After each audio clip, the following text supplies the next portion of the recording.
Hvað svona þín fyrstu viðbrögð eftir þennan leik hjá þér?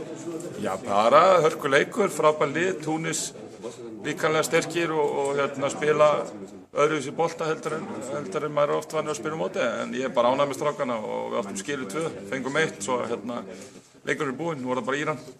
Stemningin í höllinni er alveg svaðaleg.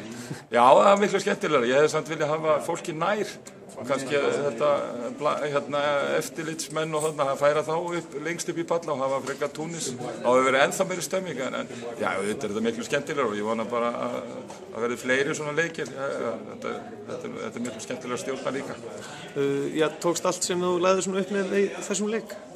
Nei, það tekst aldrei allt sem maður leggur upp með, en það sem ég með svona grunnatriðin að menn sé að leggja sig fram og sé að spila með hjartanu og þá skiptir mig engum máli þó komið mistök inn á milli og það upplöf tókst og hefur tekist líka í öllu leikjunum að HM og líka í undirbúningnum á móti Frökkum og Sviss.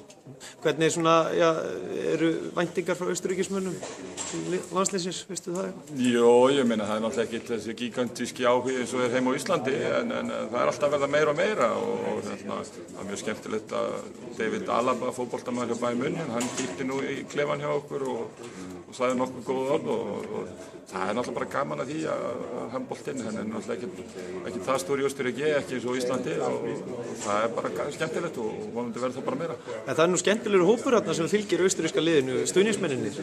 Já, bara eins og okkar íslenski hópur, svo þú veist þetta er bara úrvals fólk eins og íslenska hópnum, svo það er bara gaman að því. Örstutt í lokin, hvernig spáru Ísland-Frakkland? Ég hef ekki mikið velt því fyrir mér akkurat núna og strax eftir leik, en svona ef ég á að dippa eitthvað þá við vinnum þetta ekki með 29-28 og já, Aron Pálmar skorar líklega sigurmarkið. Og hvetja svo alla Íslendinga, hvetja Austurríki þess á milli? Já, Ísland alveg og Austurríki, það er þessi tvö lið. Já, bestu þakkir.